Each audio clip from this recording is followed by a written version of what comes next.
esta es la constante hídrica. ¿Qué significa esto? El hídrico, como hablamos de líquido. Es un circuito cerrado. Este circuito cerrado, vamos a dibujarlo un poquito así. Es como un circuito de caldera, por decirlo así, pero va a transportar agua. Viene por aquí y sube por aquí. ¿Dónde comienza? Comienza en las glándulas salivales, que están aquí arriba.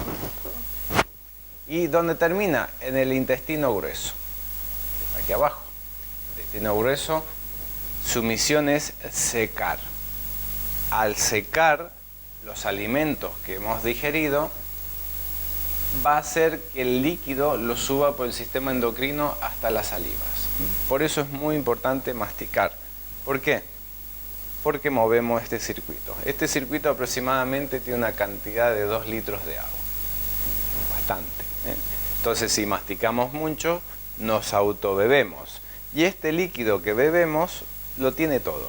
Es una farmacia líquida, porque tiene antibiótico, tiene tialina, tiene de todo. Cuando llega, ayuda a la digestión, va haciendo todos los procesos necesarios para poder digerir los alimentos, y cuando llega aquí el intestino grueso lo reseca y lo sube por el sistema endocrino. Entonces permanentemente es esto. Si comemos alimentos, por ejemplo, que no se dan a masticar, alimentos que se bloquean, un alimento, por ejemplo, que no se va a masticar, puede ser la carne, porque por más que la mastiquemos, no se deshace, hay que tragarla. Entonces, claro, estos sistemas ya no empiezan a ser tan fluidos, empiezan un poquito a parar, a atascar. Alimento industrializado, por ejemplo, comer espagueti tampoco se da a masticar mucho, más bien que se traga. Entonces, son cosas, no sé, flanes, quesos, cosas que realmente no tiene esa posibilidad de poder masticar como el grano, que el grano sí se da a masticar. Entonces, cuando se come mucha alimentación, primero, que no tiene energía, y segundo, que tiende a bloquear, este sistema se bloquea. Y cuando se bloquea el sistema de esto, empiezan los atascos. Imaginaros un río que está atascado. ¿Qué pasa? Mosquitos, algas, olor, se pone muy malo. Pero un sistema que empieza a fluir, empieza a hacer un agua clara, que se puede beber, te puedes lavar la cara. Sería un poquito, esa es la gran diferencia. Entonces, al masticar, lo que hacemos es mover estos líquidos y no dejamos que se paralicen las cosas. Pero claro, para mover esto tenemos que consumir alimentos que se den a masticar. ¿Qué pasa si esto se bloquea? Y por ende, dependiendo de los alimentos que comemos, nos empieza a dar más sed. Por ejemplo, si comemos carne, huevo, queso, necesitamos beber, porque eso da mucha sed. ¿Y qué pasa? El doctor dice beber 2 litros de agua. Eso lo es aconsejable. ¿Por qué? Porque si comemos queso, huevo, tomamos azúcar, todo eso, eso necesita ser diluido con agua. Entonces, claro, yo ya tengo una cantidad de líquidos en mi cuerpo. Y yo todos los días le voy sumando 2 litros, 2 litros. Ten en cuenta que también hay una eliminación. Pero tarde o temprano, al no masticar mucho y al comer alimentos que nos dan mucha sed, empezamos a llenar de líquido este sistema hídrico, y cuando queremos acordar tenemos un exceso de mínimo unos 15 o 10 kilos o litros de agua de más. Cuando hay tanta agua de más dentro del cuerpo, la constante térmica la tiene que mantener a 36 grados. Nosotros hemos tenido casos aquí de gente con 40 kilos o litros de exceso de líquido. Entonces son 40 litros que hay que mantenerlo a 36 grados. Entonces la caldera no da abasto. Esa persona siempre tiene calor, siempre.